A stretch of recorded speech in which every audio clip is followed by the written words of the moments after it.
Oh, yes, Tiny Dog. We got your friend. Advantage me.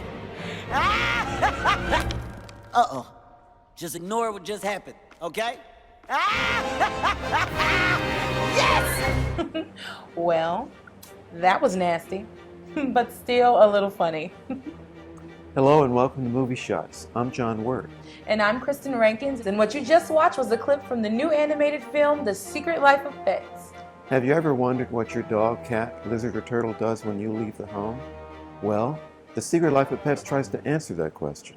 In this film, Max, voiced by comedian Louis C.K., is the center of his apartment building's pet universe. Everyone knows Max. Everyone likes him. And Max is happy with his owner, Katie. That is until she brings Duke home from the pound. With a voice by Eric Stonestreet, this big hairy mongrel endangers Max's top dog status and sets the two of them on an adventure through the streets of Manhattan. This is the fifth film from the Despicable Me filmmakers, and I have to say, it comes up bone dry.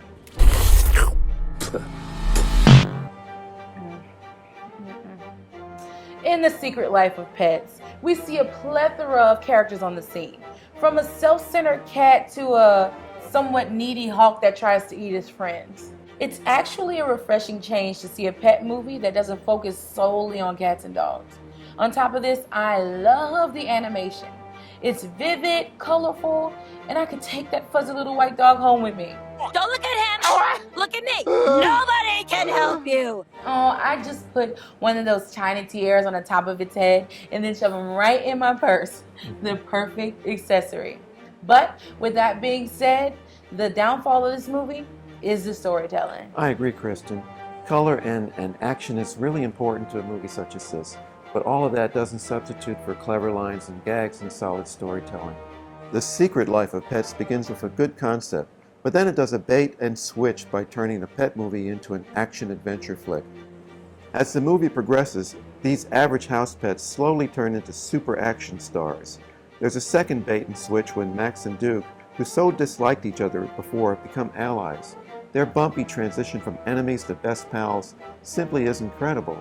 Even the flashbacks to Duke's life before the pound don't explain how he came to be the selfish dog who, upon being adopted by Katie, does everything he can do to destroy Max. Yeah, and if this was solely a kid's movie, it would be perfect.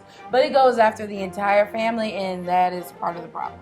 This movie has quite a few of those over-the-head type jokes for adults, but none of the story development that we've come to expect from current animated movies. As I watched this film, I didn't really have any attachment to the characters. I liked them, but I didn't care about them. I didn't root for them.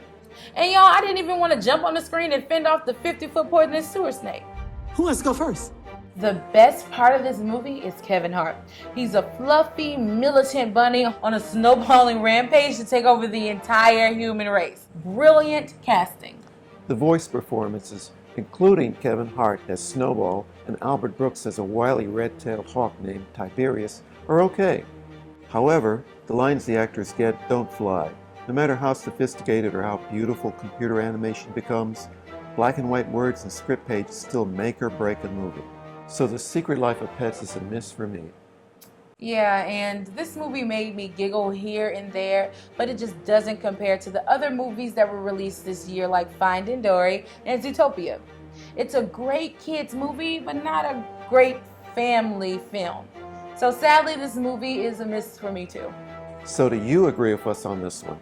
Go to Facebook, like us, and tell us what you think.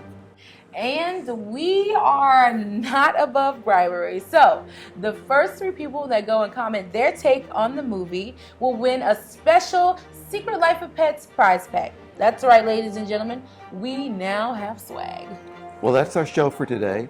Join us next week when we review Ghostbusters.